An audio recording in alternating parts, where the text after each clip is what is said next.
세계 아동 노동 반대의 날을 맞아 생계를 위해 노동 현장으로 내몰리는 아동들의 현실을 돌아봤습니다.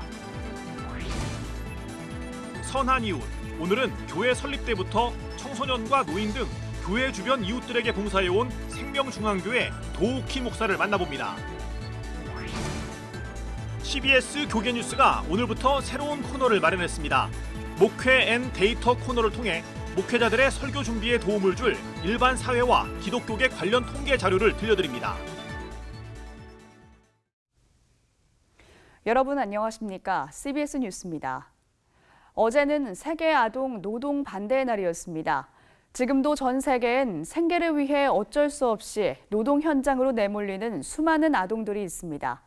특히 아동 노동은 교육의 기회를 단절하고 가난의 대물림을 야기한다는 점에서 더욱 심각한 문제인데요. 꿈과 미래를 포기한 채 열악한 노동 환경 속에서 고통받는 전 세계 아동들을 돌아봅니다. 오요셉 기자입니다. 방글라데시에 살고 있는 9살 소녀 미나는 매일 아침 학교에 가는 대신 담배 공장으로 향합니다. 인력거를 끌며 생계를 책임지던 아빠가 몸이 아파 일을 못하게 되면서 2년 전부턴 온 가족이 담배 공장에서 일하고 있습니다. 담뱃가루가 날리는 현장에서 온 가족이 하루 종일 일하고 받는 돈은 약 700원. 일을 마친 미나는 고된 몸을 이끌고 동네에 마련된 작은 공부방으로 향해 선생님이라는 미래의 꿈을 키워나가고 있습니다. শিশুদের পড়ার জন্য মানুষকে শিক্ষা দেওয়ার জন্য ও যাতে ভালো করে পড়তে পারে. 미나와 같이 생계를 위해 노동 현장으로 내몰린 아동들은 약 1억 5천만 명. 이 중 7,300만 명의 아이들은 위험하고 열악한 노동 환경에 노출돼 있습니다. 더욱 심각한 사실은 노동 착취를 당하는 아동들의 절반가량이 5살에서 11살 사이의 어린 아이들이란 겁니다. 전 세계 아동 노동은 빈곤 문제로부터 비롯됩니다. 그리고 아동 노동의 가장 큰 문제는 빈곤의 악순환의 고리에서 벗어날 수 없다는 겁니다. 가난의 굴레에서 벗어나기 위해선 학교에 나가 공부를 해야 하지만 생계를 위해 일터로 내몰리는 아이들은 오히려 교육의 기회를 박탈당하고 있습니다. 아동이 노동을 한다는 의미는 그 공부할 나이에 공부를 못 한다는 의미거든요. 그러면은 그 부분 때문에 가난이 되물림되고 또 그 부분이 해결이 안 됨으로 인해서 여러 가지 사회적 문제가 유발이 됩니다.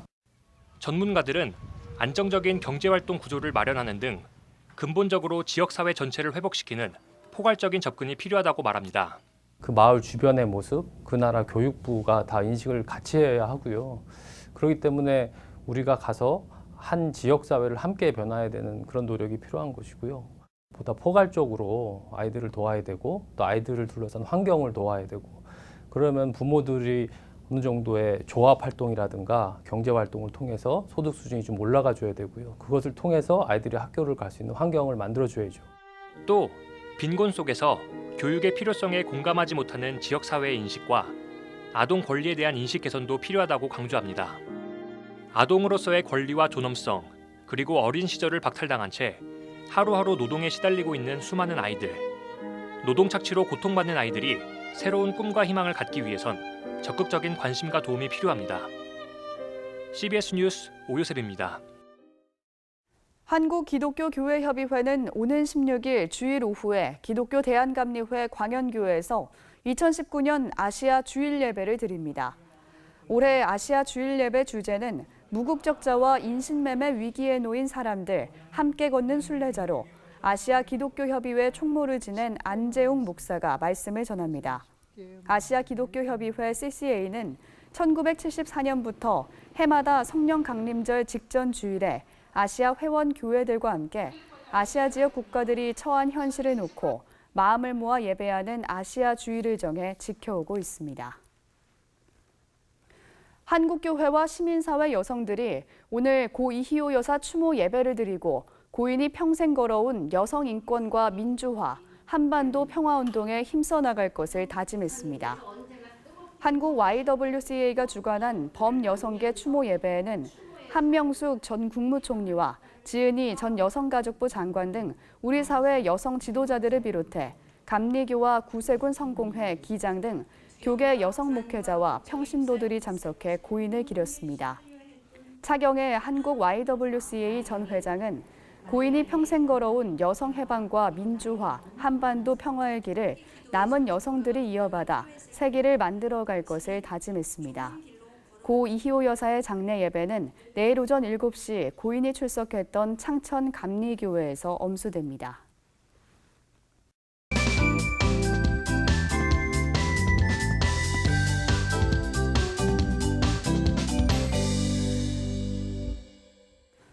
CBS는 우리 주변에서 이름 없이 그리스도의 사랑을 실천하는 이웃을 소개하는 선한 이웃 코너를 마련해 방송하고 있습니다.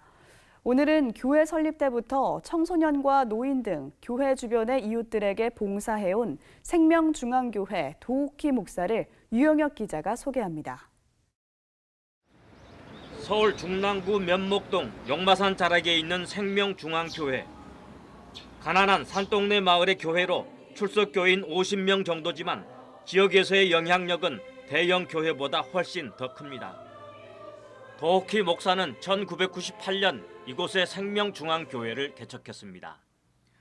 개척하자마자 면목 3동 동장의 권유로 청소년 사역을 시작했습니다. 청소년들 위해서는 상담을 했고요. 상담을 하면서 교복해달라, 또 학원 보내달라, 이제 이러는 이제 애들이 교복도 이제 해주고, 학원도 보내주고. 홀로 사는 노인이 숨진 지 한참 뒤에 발견된 사건이 있은 뒤로는 지역 어른들의 신변을 살피기 위해 요구르트 배달 사역을 시작했습니다. 혼자 계신 어르신들이 그래서 이분들을 그냥 놔두면 안 되겠다. 요구르트를 그러면 매일 요구르트를 넣어드려서 그분들의 신변을 이제 좀 살펴야 되겠다. 도 목사는 청소년과 어르신 사역뿐만 아니라 지역의 가난한 집에 연탄 배달, 쌀과 라면 배달, 점심 대접 등의 여러 사역을 펼치고 있습니다. 교인들 대부분이 가난한 데다 교인 수도 많지 않아 교회 예산으로 이런 사역들을 펼치기에 턱없이 부족하지만 사업을 하는 두 딸이 든든한 후원자가 되고 있습니다. 도옥희 목사는 생명중앙교회를 개척한 20여 년 동안 지역 주민들에게 가장 신뢰받는 인사가 됐습니다.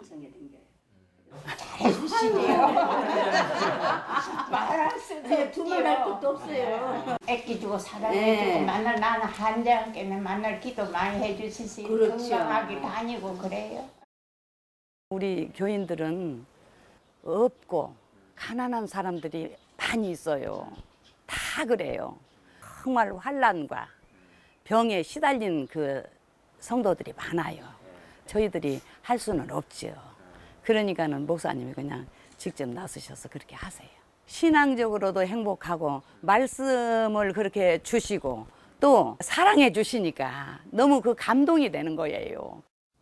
차도 다닐 수 없는 좁은 곳에 있는 교회 건물을 산 아래 동네로 옮기자는 교인들의 바람도 있지만 도옥희 목사는 지역 주민들을 살피는 사역이 우선이라고 얘기합니다. 우리 성도들이 그래요. 목사님, 우리가 선교를 좀 줄이면 교회를 저 밑에 내려가서 좀 질 수 있는데 좀 선교 좀 줄이면 안 돼요? 그래서 아니야. 먼저 선교를 해야 된다. 부흥도 시켜야 되지만 우리 교회 성도 한 사람, 다른 교회 성도 100사람 나 안 바꾼다. 도옥희 목사는 구립 명인 어린이집 이사장을 지냈고 마을 금고인 사가정 새마을 금고 부이사장을 맡고 있는 등 면목 3동에서 어떤 일이든지 믿고 맡길 수 있는 사람입니다. CBS 뉴스 유영혁입니다. CBS 교계뉴스가 오늘부터 새로운 코너를 마련했습니다. 목회 앤 데이터 코너인데요. 목회자들의 설교 준비에 도움을 줄 수 있는 통계 자료를 들려드리는 시간입니다. 목회데이터 연구소 지용근 대표 모시고 이야기 나눠보겠습니다. 네, 목회데이터 연구소에서 목회자들을 위한 통계 자료를 준비하셨는데요. 목회자들이 정말 필요로 하는 그런 통계 자료라고요. 네, 그렇습니다. 목사님들이 보통 설교하실 때 설교 자료로 통계 자료를 인용하는 경우가 저희가 조사해봤는데 67% 정도가 그렇게 인용을 하고 계십니다. 그리고 왜 이제 이런 수치가 나오냐면 우리가 사회를 바라보는데 변화하는데 이런 이해하는데 가장 이해를 돕기 위한 도구가 바로 통계입니다. 그래서 통계를 통해서 사회를 알게 되시고 이걸 통해서 이제 목회를 하시는 그런 것 때문에 이런 자료들이 되게 중요하다고 생각합니다. 예. 네, 통계 자료를 좀 3가지 부분으로 나눠서 준비를 하셨다고요. 네, 그렇습니다. 목사님들이 일반적으로 잘 쉽게 접하기 어려운 일반 사회 통계가 있고요. 네. 그다음에 또 기독교 통계들이 꽤 많은데 기독교 통계들을 잘 접하지 못합니다. 그래서 기독교 통계하고 일반 사회 통계하고 또 하나는 우리 한국 사회가 좀 어떻게 움직이고 있는지 각 연령별로 세대별로 한국 사회 트렌드 같은 것도 네. 같이 좀 보여드릴 생각입니다. 내용부터 한번 살펴볼 텐데요. 먼저 일반 사회 부분의 자료 보겠습니다. 이번 리포트 주제가 인구 문제라서 그런지 전 세계에서 가장 낮은 출산율이 언급돼 있어요. 네, 그렇습니다.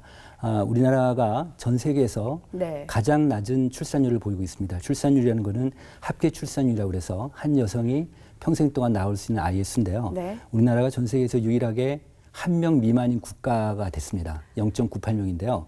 우리나라가 81년도에는 2.57명까지 올랐었는데 네. 이렇게 계속 하락되고 있고 현재 지금 OECD 평균으로는 1.68명이니까 1.68. 우리나라하고 큰 차이를 보이고 있습니다. 네. 네. 이와 관련해서 좀 몇 가지 한두 가지 좀 말씀드리고 싶은 거는 혼인 건수입니다. 그러니까 네.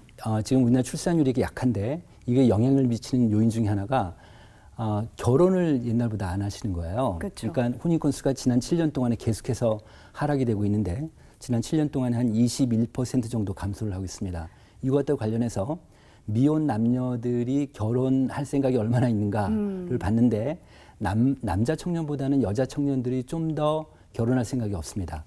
보건사회연구원에서 조사를 했는데요. 네. 2015년도에 미혼 여성이 65% 정도가 결혼할 생각이 있다고 했는데 네. 2018년도에는 45%로 굉장히 많이 떨어져 많이 있습니다. 줄었네요. 근데 재밌는 거는 미혼 여성들 중에서 연령이 올라갈수록 이 의학률이 점점 떨어지는 거예요. 특히 30대 중반 넘으면 굉장히 많이 하락되는 걸 보이고 있습니다. 네. 기독교 조사 통계 내용을 한번 볼게요.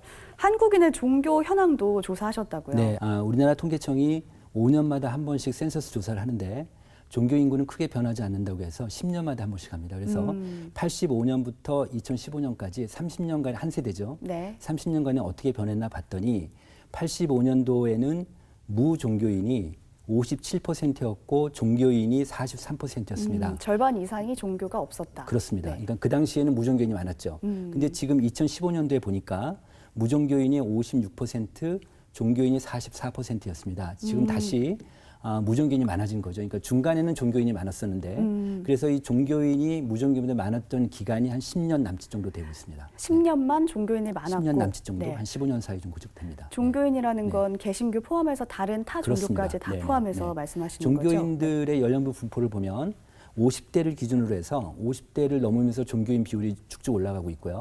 그다음에 50대 밑으로 해서는 점점 더 무종교인이 많아지는 그런 특성을 좀 보이고 있습니다. 이제는 종교인별로 보겠습니다. 네. 종교인별로 보면은 2015년도 기준으로 봤을 때 개신교가 20% 정도 되고요. 불교가 16%, 그다음에 가톨릭이 8% 정도 되는데 그 전에 2005년도 같은 경우는 불교가 가장 앞섰는데 불교가 굉장히 하락률이 굉장히 높았어요. 그러니까 굉장히 가파르게 감소했는데 그 이유가 불교 인구 중에서 20, 30대 젊은 층이 굉장히 많이 빠졌어요. 그래서 그것 때문에 그러니까 개신교가 이제 1위 종교가 됐죠. 네. 이번 통계가 갖는 한국 교회에서의 의미는 무엇일지. 네. 아까 제가 말씀드린 대로 그 혼인 건수가 계속 줄고 있고요. 네. 그런데 재미있는 거는 작년에 학복협의회랑 학원보험협의회에서 대학생 조사를 했어요. 근데 대학생들한테도 똑같이 결혼 의향을 물어봤는데 재미있는 거는 개신교 학생이 비개신교 학생보다 결혼에 대한 의향률이 더 높았어요. 네. 결혼에 대한 인식도 좀 강했고요. 그 얘기 뭐냐면 교회에서 아무래도 이제 그런 설교도 듣고 교회 교육도 받고 하면 이 가정에 대한 게 되게 중요하다는 걸 우리가 알기 때문에 네, 그렇죠. 그래서 교회 안에 지금 미혼 청년들이 굉장히 많은데 이 미혼 청년들한테 어떻게 결혼에 대해서 심어주고 가정에 대한 의미 중요성을 심어주고 상담하고 이런 것들이 이런 통계 데이터였으면 굉장히 중요하겠다 이런 생각을 해봤습니다. 네, 감사합니다. 오늘 말씀 잘 들었습니다. 고맙습니다. 고맙습니다. 영화 철로역정 천국을 찾아서가 오늘 전국 극장에서 일제히 개봉하면서 교회와 학교 등의 단체 관람이 줄을 잇고 있습니다. 개봉 첫날인 오늘 인천은혜교회를 비롯해 군자 대연교회와 우리기독학교 등 1000여 명의 단체 관람이 진행됐습니다. 애니메이션 영화 철로역정 천국을 찾아서는 기독교 고전 철로역정을 원작으로 죄악으로 어두운 도시에서 살아가던 인물이 천국 도시를 향해 떠나는 여정을 그린 작품입니다.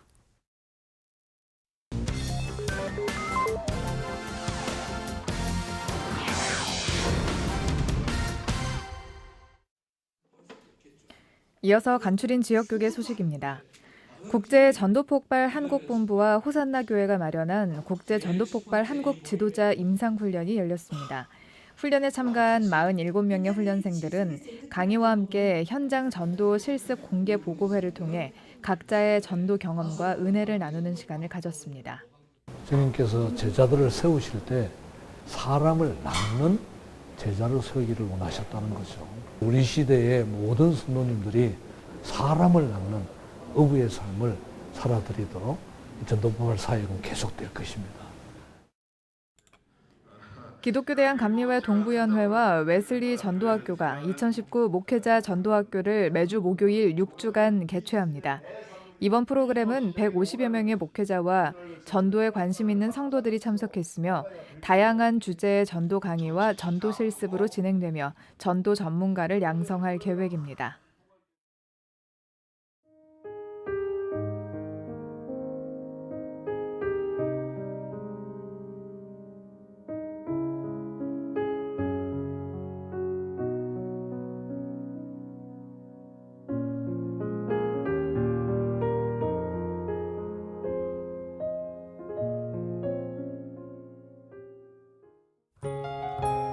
날씨입니다. 내일은 전국이 맑다가 낮부터 구름이 많아지겠습니다. 아침 최저 기온은 14도에서 19도, 낮 최고 기온은 23도에서 28도로 예상됩니다. 이상으로 뉴스를 마칩니다. 시청해주신 여러분 고맙습니다.